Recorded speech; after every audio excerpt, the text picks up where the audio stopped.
Nah, tapi di sisi lain, orang itu memang ada kehebatan dan juga ada kekurangan. Kalau di dalam manajemen modern, kekurangan orang dianggap sebagai kelemahan.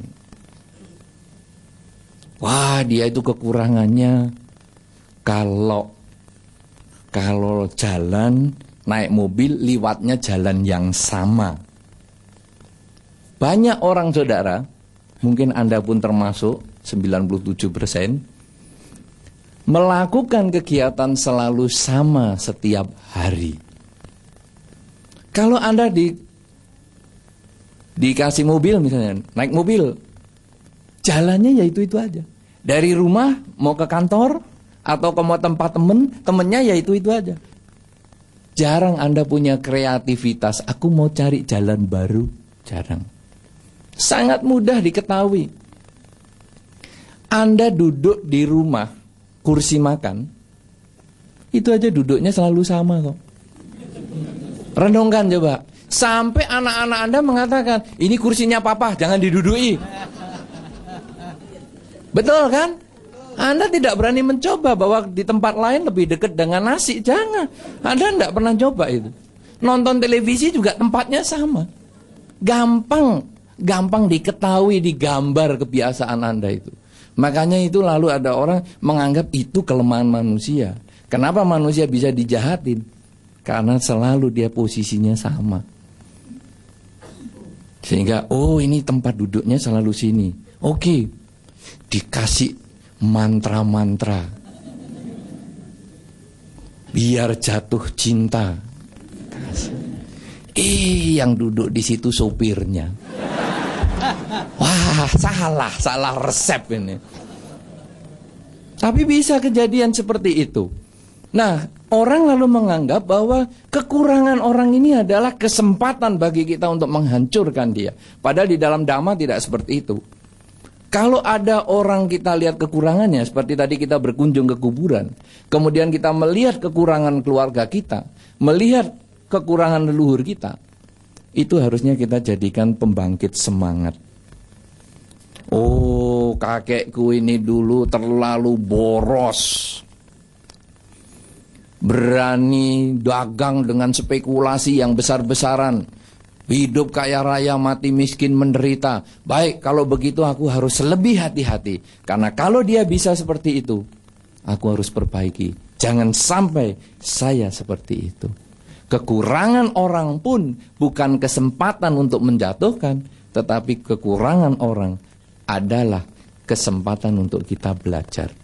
Jadi, pada saat kita berkunjung ke orang yang meninggal, sebetulnya kita melihat dua hal. Kelebihan dan kekurangan orang itu. Bahkan Anda berkunjung ke makam siapapun juga, Anda bahkan mengenang makam apapun juga, pahlawan-pahlawan sekalipun, Anda boleh mengenang dua hal ini. Apa kelebihan dan kekurangan orang yang Anda kunjungi? Semua itu jadikan pelajaran. Makin Anda sering ke kuburan, sering berkunjung ke orang meninggal, makin maju Anda. Karena Anda bisa melihat kelebihan orang berbeda yang satu dengan yang satu. Dan Anda bisa banyak belajar. Anda juga bisa melihat kekurangan orang yang satu dengan yang satu berbeda juga. Dan Anda bisa belajar. Sehingga kalau Anda bisa belajar terus seperti ini, Anda maju sekali kalau Anda bekerja sebagai juru kunci kuburan. Juru kunci kuburan kan? Yang ngurusi kuburan tiap kali nyapu, membersihkan. Wah, ini orang ini hebat, kapan aku bisa hebat? Belajar. Juru kunci ya, betul namanya. Itu. Anda kepingin maju? Cepat kerja, juru kunci. Melamar pekerjaan, juru kunci sebanyak-banyaknya. Nanti perenungannya banyak. Nanti kalau wihara-wihara ada rumah abunya juga sama. Sambil nyapu, wah ini bantai A, ini dulu kelebihannya apa, kekurangannya apa. Kalau Anda tidak jadi juru kunci, tidak bisa merenungkan sedemikian dalam. Tapi kalau tidak, setahun sekali minimal cengbeng bisa. Itu Anda melihat orang lain kelebihan dan kekurangan sebagai guru. Anda juga harus melihat diri Anda sendiri. Anda juga punya kekurangan. Kita semua punya kekurangan. Kekurangan kita jangan dibanggakan. Memang aku sudah begini kok watakku, ya sudahlah. Nggak bisa diperbaiki dari dulu, ya aku memang bodoh, ya sudah bodoh. Ya kalau kita sudah mikir gitu, kapan pinternya? Tapi ketika aku sudah menyadari kekuranganku, mari kita dorong, kita perbaiki. Kalau dulu bodoh, sekarang minimal tidak terlalu bodoh. Belum pinter, sulit ya, orang bodoh langsung jadi pinter nih, sulit. Bodoh tidak terlalu bodoh. Lama-lama tidak bodoh. Lama-lama masa bodoh. Wah ya, malah jadi tambah kacau itu. Sama dengan orang yang belajar tuh, belajar sedikit lupa dikit, belajar banyak lupa banyak. Nggak usah belajar, nggak ada yang lupa. Wah, ini kan kacau kalau caranya udah gitu.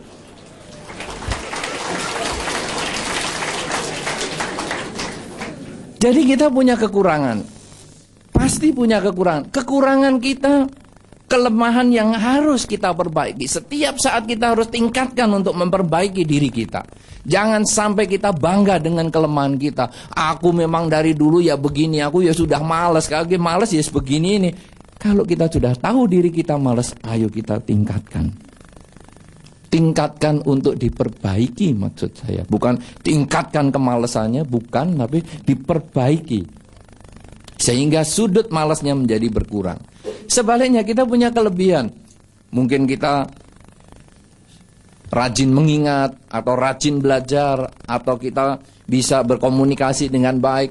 Yang kita punya kelebihan kita harus tingkatkan lagi. Sehingga akhirnya hidup ini isinya adalah belajar. Karena kesuksesan itu bukan satu tahap yang berhenti pada satu saat. Kesuksesan itu adalah berkesinambungan.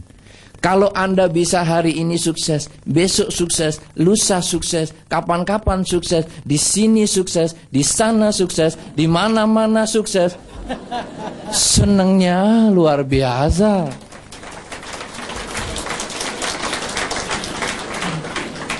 Tapi kalau di sini sukses, di sana tidak sukses, itu belum sukses namanya. Itu kita masih melihat ada sudut kekurangan yang kita harus perbaiki lagi. Jadi saudara-saudara, di dalam kehidupan kita sepanjang zaman, sepanjang masa, apa yang menjadi kelebihan kita, tingkatkan terus. Apa yang menjadi kekurangan kita, perbaiki supaya kita, kualitas diri kita ini setiap saat makin meningkat. Sebaliknya ketika kita berkunjung kepada orang yang meninggal, di masa cengbeng ataupun di saat yang lain, ketika kita belajar, oh dia hebat. Seperti kemarin kita melihat prosesi yang sangat indah, pemakaman Paus yang di Vatikan. Indah sekali. Dan beliau berkali-kali dinyatakan sebagai sang komunikator yang hebat. Orang yang menembak beliau malah diajak makan sama-sama orang tuanya. Sehingga begitu beliau meninggal, orang itu mengatakan, wah aku kehilangan sahabat nih. Itu kita bisa tiru, dia bisa, kenapa kita tidak bisa? Tiru, kelebihan orang tiru sebagai pelajaran. Ya tidak usah sampai level, ayo tembaklah daku, biar aku punya kesempatan ngejak makan yang lain. Ya tidak perlulah seperti itu. Tapi minimal kita bisa mengambil nilai-nilai positif yang ada di dalam masyarakat. Sehingga batin kita bisa meningkat. Sebaliknya kita juga mungkin melihat orang yang meninggal dengan kekurangannya dia. Meninggal karena narkoba misalnya. Ya kita harus belajar. Kita harus belajar supaya jangan terkena narkoba maksud saya. Jadi, oh ini kekurangannya, narkoba bisa umurnya pendek. Kalau begitu aku harus kurangi. Sehingga akhirnya tiap kali kita berkunjung kemana saja, tiap kali kita melihat prosesi pemakaman, tiap kali kita berkunjung kepada orang yang meninggal, tiap kali kita berkunjung ke kuburan, apa saja dalam pengenangan misalnya Bante Sudarmo seperti malam hari ini, kita akan selalu belajar.